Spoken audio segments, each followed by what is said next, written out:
అమ్మా కావేరి, నేను పనిలోకి వెళ్తున్నాను. నేను రావడానికి ఆలస్యం అయిపోతుంది. నువ్వు కొంచెం వంట చేసేయమ్మా. అలాగే అత్తయ్య, మీరు వెళ్ళిరండి, నేను వంట చేస్తాను. త్వరగా వచ్చేయండి.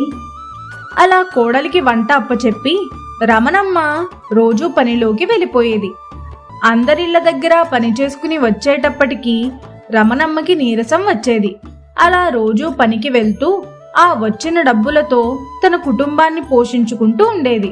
మరేమీ లేదండి, అత్తయ్య గారు ఒక్కరే కష్టపడి పని చేస్తున్నారు, ఇంటి మొత్తాన్ని పోషిస్తున్నారు. మావయ్య గారు గాని మీరు గాని ఏ పని చేయడం లేదు. అత్తయ్య గారైనా ఎన్ని రోజులని పోషిస్తారు చెప్పండి? పోనీ నేను వస్తాను అత్తయ్య గారు, మీకు సహాయంగా ఉంటుంది అంటే ఒప్పుకోవడం లేదు.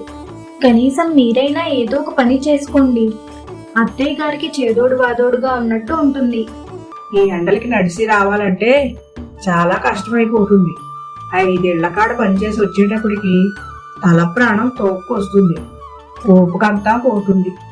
సరే గాని తండ్రి కొడుకులు భోజనం చేశారా లేదా? ఇంకా చేయలేదు అత్తయ్య, బయటకు వెళ్ళినట్టున్నారు, ఇంకా రాలేదు. అబ్బా, ఎంత రుచిగా ఉందో చేపల పులుసు. ఇలాంటి చేపల పులుసు నేను ఎప్పుడూ తినలేదు, అందుకే అందరూ మీ చేత వండించుకుంటున్నారు. అవునమ్మా, మీ అత్తయ్య చేతి చేపల పులుసు అంటే చచ్చిపోయిన ప్రాణం కూడా లేచొస్తుంది. అంత బాగా వండుతుంది చేపల పులుసు. ఈ ఊరిలో చాలా మందికి అత్తయ్యే చేపల పులుసు చేసి పెడుతూ ఉండేది. అందరూ ఇంటికొచ్చి మరీ తీసుకెళ్లేవారు అత్తయ్యని చేపల పులుసు వండించుకోవడానికి. అవునండి, ఇందాక మీ నాన్నగారు మీరు కలిసి వెళ్లారు కదా, పని చూసుకోవడానికా? ఎక్కడైనా పని దొరికిందా లేదా? చూసాం, కానీ ఎక్కడా పని దొరకలేదు. తెలిసిన వాళ్ళకి చెప్పొచ్చాం, ఎక్కడైనా పని ఉంటే చూడమని. చూసి చెప్తామన్నారు. అమ్మ ఒకతే పనిచేసి మన ముగ్గురిని పోషించాలంటే చాలా కష్టం నాన్న. కావేరి నన్ను పనిలోకి వెళ్ళమని చెప్పింది. మీరు వెళ్ళకపోతే చెప్పండి, నేను వెళ్తానని కరాఖండిగా చెప్పేసింది నాతోటి. ఇంటి కోడలు పనిలోకి వెళ్తే మనకే పరువు తక్కువ. ఇంకేం చేస్తాం, ఏదో ఒక పని చేసుకోవడమే. అలా తండ్రి కొడుకులిద్దరూ కలిసి సత్తిబాబు దగ్గరకు వెళ్తారు. సత్తిబాబు వాళ్ళిద్దరికీ మూటలు మోసే పని ఇప్పిస్తాడు. ఇలా కుటుంబంలో అందరూ రోజూ పని చేసుకుని ఏ రోజుకా రోజు అన్నట్లు ఉండడం కావేరికి కొంచెం కష్టంగా అనిపించింది. ఇంతలో తనకి తన అత్తగారు చేసిన చేపల కూర గుర్తొచ్చి వాళ్ళ అత్తయ్య తాను ఇద్దరూ కలిసి ఒక చిన్న కర్రీ పాయింట్ పెడితే ఎలా ఉంటుంది అని ఆలోచన వస్తుంది. ఊరంతా మెచ్చే రమణమ్మ చేతి చేపల పులుసు రుచిని వ్యాపారంగా మార్చాలని కావేరి అనుకుంది. చెప్పు, ఏంటా ఆలోచన? మరేమీ కాదండి, అత్తయ్య నేను కలిసి ఒక వ్యాపారం చేద్దాం అనుకుంటున్నాను. ఏమంటారు? ఏ వ్యాపారం చేద్దాం అనుకుంటున్నావు? చిన్న కర్రీ పాయింట్ పెడదాం అనుకుంటున్నాను. కూరలమ్మే దుకాణం అంటే ఒకటే కూర ఉండదు కదా, చాలా రకాల కూరలు వండి పెట్టాలి. నీకు అన్ని రకాల కూరలు వండడం వచ్చా? వచ్చు, వండుతాను. ఇందులో ఏముంది, మనం ఇంట్లో ఎలా అయితే వండుకుంటున్నామో అలాగే వండుతాను. అమ్మా, ఇది పోటీ ప్రపంచం. పెద్ద పెద్ద హోటల్లే తీసేస్తున్నారు. అంత దాకా ఎందుకు? మన ఊర్లోనే సోముగాడు కర్రీ పాయింట్ అని పెట్టాడు. అది పెద్దగా లాగకపోతే తీసేశాడు. అలాగే సీతయ్య గడి పిల్లం వచ్చమ్మ ఉంది కదా, ఆవిడ కూడా కర్రీ పాయింట్ అని పెట్టింది. పెద్దగా లాభాలేమీ రాక తీసేసింది. అలా చాలా మంది పెట్టి తీసేశారు. ఇప్పుడు నువ్వు పెడతానంటున్నావు. కూరలు వండడం అంటే మన ఇంట్లో వండేసినట్టుగా కాదు, మసాలాలు అవి బాగా దట్టించి వండాలి. మన ఇంట్లో వండేటట్టు వండితే ఎవరు కొంటారు చెప్పు? మన ఇంట్లో వండుకునే కూరల్ని తక్కువ చేసి మాట్లాడకండి. ఏ రోజైనా మీరు అనారోగ్యం పాలయ్యారా ఇంట్లో కూరలు తిని? లేదు కదా. లేదు. మరెందుకలా మాట్లాడుతున్నారు? ఇంట్లో వాడే వస్తువులే వాడి మేము కూరలు తయారు చేస్తాం. అలాగే మసాలాలు ఘాటుగా ఉండకుండా కూరకు సరిపడగానే వేస్తాము. ఇంట్లో స్వయంగా మసాలాలు దంచుకుని పొడి చేసుకుంటాము. అల్లం వెల్లుల్లి కూడా రోట్లో రుబ్బుకునే వేస్తాము. ఏది బయట నుంచి కొనము. ఆలోచించుకొని చెప్పమ్మా, ఎందుకంటే నష్టాన్ని తట్టుకోవడం మన వల్ల అవుతుందా? అవన్నీ చూసుకొని దిగాలి వ్యాపారంలోకి. అమ్మా కావేరి, నువ్వు చెప్పింది బాగానే ఉంది, కానీ మన దగ్గర డబ్బులు లేవు కదా. కూరల వ్యాపారం అంటే మాటలా, పెద్ద మొత్తంలో డబ్బులు కావాలి. మన డబ్బులు మన దగ్గర లేవు. మరి ఇప్పుడు ఏం చేద్దాం? అత్తయ్య, మీరు కంగారు పడకండి. మనం పెద్దగా పెట్టట్లేదు, చిన్నగానే మొదలు పెడదాం. అత్తయ్య, ఈ ఊర్లో మీ చేతి వంట గురించి తెలియని వాళ్ళంటూ ఎవరూ లేరు.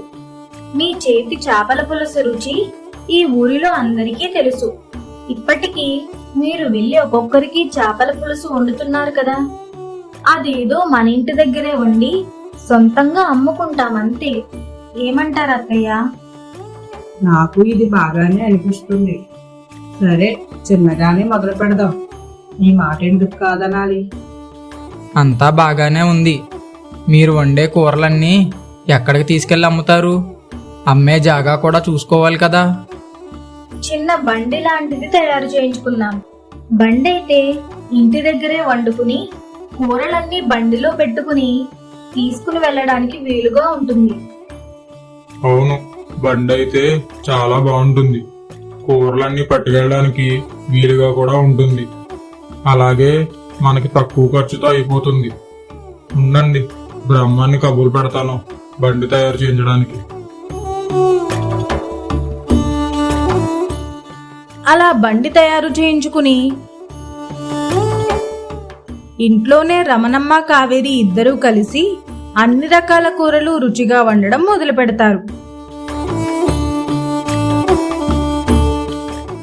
అందులోనూ చేపల పులుసు, చేపల వేపుడు, పీతల కూర, రొయ్యల కూర, రొయ్యల వేపుడు, ఇలా అన్ని రకాల కూరలు వండి బండి మీద పెట్టుకుని ఇద్దరూ కలిసి అమ్మడం మొదలు పెడతారు. రండి బాబు, రండి. రుచికరమైన వేడివేడి కూరలు. ఒక్కసారి తిని మీరే చెప్పండి, రుచి ఎక్కువ, ధర తక్కువ. రండి బాబు, రండి. అలా రమణమ్మ చెప్పినా సరే జనం చూస్తారు కానీ ఎవరూ కొనడానికి రారు. రమణమ్మ దిగాలుగా ముఖం పెట్టి ఇలా అంటుంది. కావేరి, ఒకళ్ళు కూడా దుకాణం దగ్గరికి రావడం లేదు. కనీసం దుకాణం బండిని కన్నెత్తి కూడా చూడడం లేదు. ఇప్పుడు ఎలాగా? అన్ని రకాల కూరలు మిగిలిపోయి పాడైపోతాయి. ఇప్పుడు ఏం చేద్దాం చెప్పు? అత్తయ్య, మీరు కంగారు పడకండి. ఇంకా చాలా సమయం ఉంది. ఎందుకు కంగారు పడుతున్నారు? నెమ్మదిగా ఒక్కొక్కళ్ళు వస్తారు. వ్యాపారం అంటే ఇలాగే ఉంటుంది. మనం తొందర పడకూడదు. మొదట్లో కొంచెం కష్టపడాలి, తర్వాత ఫలితం ఉంటుంది అత్తయ్య. ఏమోనే కావేరి, నాకు కూరలన్నీ చూస్తుంటే భయం వేస్తుంది. నువ్వే ఏదో ఒకటి చెయ్యి. నేను చూసుకుంటాను అత్తయ్య, మీరు అస్సలు కంగారు పడకండి. అత్తాకోడళ్ళు చాలాసేపు ఎదురు చూస్తూ ఉంటారు. అలా ఒకళ్ళు ఇద్దరు వచ్చి కొనుక్కుని పట్టుకుని వెళ్తారు, కానీ లాభం లేదు. ఒకచోటే ఉండి అమ్మితే వ్యాపారం జరగదని కావేరి బండిని తోసుకుంటూ వీధి చివర ఉన్న ఒక పెద్ద రావి చెట్టు కింద బండి పెట్టి 2 బల్లలు 4 కుర్చీలు వేసి అందంగా అలంకరిస్తుంది. వచ్చేవాళ్ళని వెళ్లేవాళ్ళని పలకరిస్తూ ఉంటుంది. రండి బాబాయ్ గారు. బాబాయ్ గారు, మా దగ్గర ఉన్న కూరలన్నీ ఒక ప్లేట్లో వేసి ఇస్తాను. రుచి చూసి కొనుక్కోండి. మీరు ఒకసారి తిన్నారంటే మా కూరల్ని వదిలిపెట్టరు. ఏంటి కావేరి, కొత్తగా దుకాణం వేసింది చెట్టు కింద? ఏంటి కూరల దుకాణం నువ్వు పెట్టావు? ఇక్కడ ఎంతమంది పెట్టి నష్టపోయారో నీకు తెలుసా? తెలుసు బాబాయ్, కానీ నా మీద నాకు నమ్మకం ఉంది. ఇదిగోండి బాబాయ్, అన్ని రకాల కూరలు మీకు ప్లేట్లో వేసి ఇస్తాను. అన్నీ రుచి చూసి చెప్పండి అని చెప్పి కావేరి వీర్రాజుకి అన్ని రకాల కూరలు ఒక ప్లేట్లో వేసి ఇస్తుంది. వీర్రాజు అన్ని రకాల కూరలు రుచి చూసి కావేరితో ఇలా అంటాడు. ఏమి రుచి, ఏమి రుచి! అన్ని కూరలు చాలా చాలా బాగున్నాయి. ఏంటి నీ చేతి వంట అద్భుతం! మసాలాలో కూరకి బాగా పట్టించి వండినట్టున్నావు, అందుకే అంత రుచి వచ్చింది. ఏది 4 రకాల కూరలు పొట్టలో కట్టివు, ఇంటికి పట్టుకెళ్తాను. అలాగే బాబాయ్, ఇప్పుడే కట్టిస్తాను. కావేరి 4 పొట్లాలు కట్టి వీర్రాజుకు ఇస్తుంది.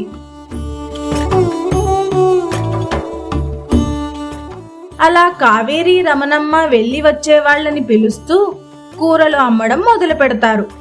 ఇంక సాయంత్రానికి అన్ని కూరలు అమ్మేసి ఇంటికి వెళ్ళిపోతారు.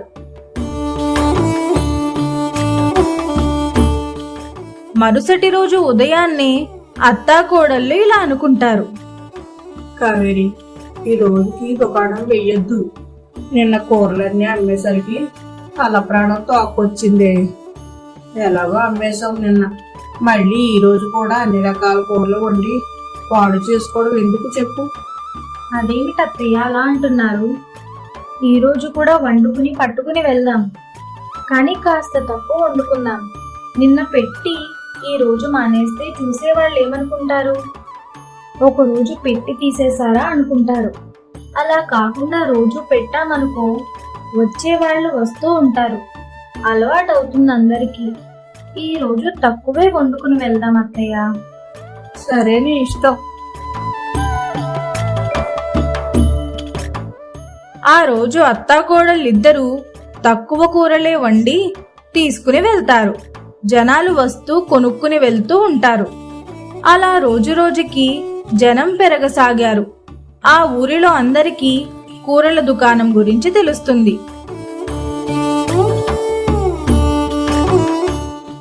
అదే ఊరిలో ఉంటున్న బుల్లబ్బాయికి రమణమ్మ కూరల దుకాణం పెట్టిందని తెలిసి అది చూడడానికి వెళ్తాడు.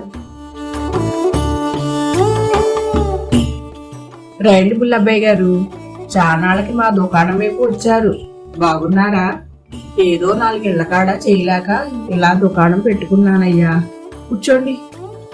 ఏంటి ఈ కూర దుకాణం నీదేనా రామమ్మా? చాలా మంచి పని చేశావు, సంతోషంగా ఉంది. నీ చేతి వంట అద్భుతంగా ఉంటుంది. అదీ కాకుండా నీ చేతి చేపల పులుసు అంటే ఈ ఊర్లో తెలియని వాళ్ళు ఉంటారా?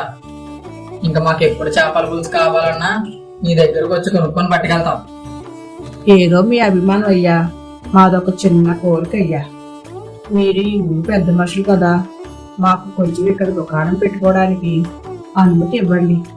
మీరు అనుమతిస్తే నేను కొంచెం ధైర్యంగా అమ్ముకుంటాను. సరే రామమ్మా, ఇంకా ఈ ఊర్లో పెద్ద మనుషులు ఉన్నారు కదా, వాళ్ళందరినీ కనుక్కొని నీకే విషయమో చెప్తాను. నువ్వేం కంగారు పడకు. ఇక్కడ కాకపోతే వేరే చోటైనా నీకు జాగా ఇప్పిస్తాను. సరే అయ్యా, మీరేం చెప్తే అదే. ఇదిగోండి, ఈ చేపల పులుసు పట్టుకెళ్ళండి. సరే రామమ్మ, ఇంకో డబ్బులు. డబ్బులు వద్దయ్యా, పట్టుకెళ్ళండి. కూర అమ్మగారికి ఇవ్వండి. నా చేతి చేపల పులుసు అంటే చాలా ఇష్టం అమ్మగారికి. అయ్యో, అలా అంటావేంటి రామమ్మ? ఇగో ఈ డబ్బులు తీసుకో. వద్దయ్య గారు. అలా అనక రామమ్మ, ఈ డబ్బులుంచు.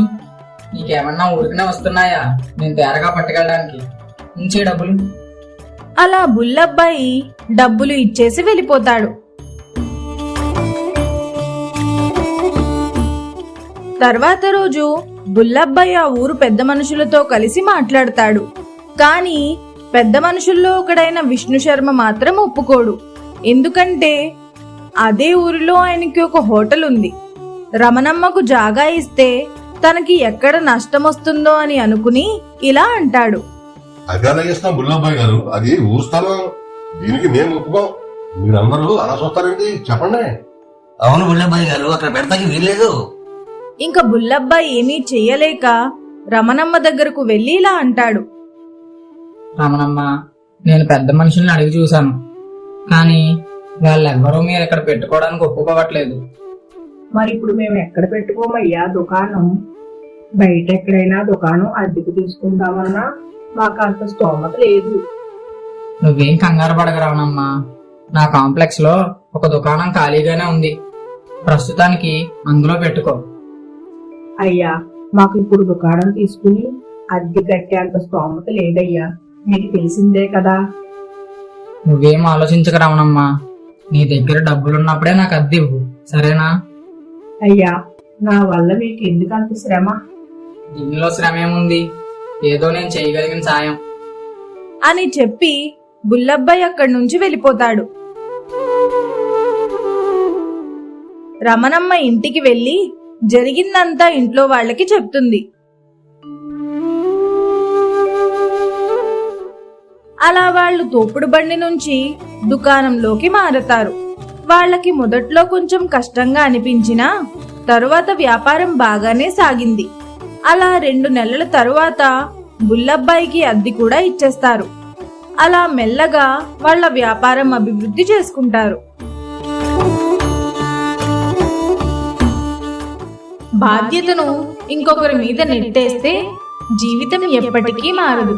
మన కష్టాన్ని మనమే గుర్తించి మనలో ఉన్న ప్రతిభను నమ్మి ఒక అడుగు ముందుకు వేస్తే చిన్న ప్రయత్నమే పెద్ద విజయానికి దారితీస్తుంది. కష్టపడే మనిషికి తోడుగా నిలిచే కుటుంబం ఉంటే ఎలాంటి పరిస్థితినైనా మార్చుకోవచ్చు. ఇతరుల మీద ఆధారపడకుండా చేతనైనంత పని చేసుకుంటూ నిజాయితీగా ముందుకు సాగితే గౌరవం, ఆనందం, విజయం అన్నీ మన వెంటే వస్తాయి. ముఖ్యంగా మన కోసం కష్టపడుతున్న వారి బాధను అర్థం చేసుకుని వారి భారాన్ని పంచుకోవడమే నిజమైన కుటుంబ బాధ్యత. కష్టం ఎప్పటికీ వృధా కాదు. సరైన దిశలో చేసిన ప్రయత్నం తప్పకుండా ఒక రోజు ఫలితాన్ని ఇస్తుంది. మా వీడియో గనుక మీకు నచ్చినట్లయితే లైక్ చేయండి, షేర్ చేయండి, కామెంట్ చేయండి. మరిన్ని మంచి కథల కోసం మా ఛానల్ని సబ్స్క్రైబ్ చేసుకోండి.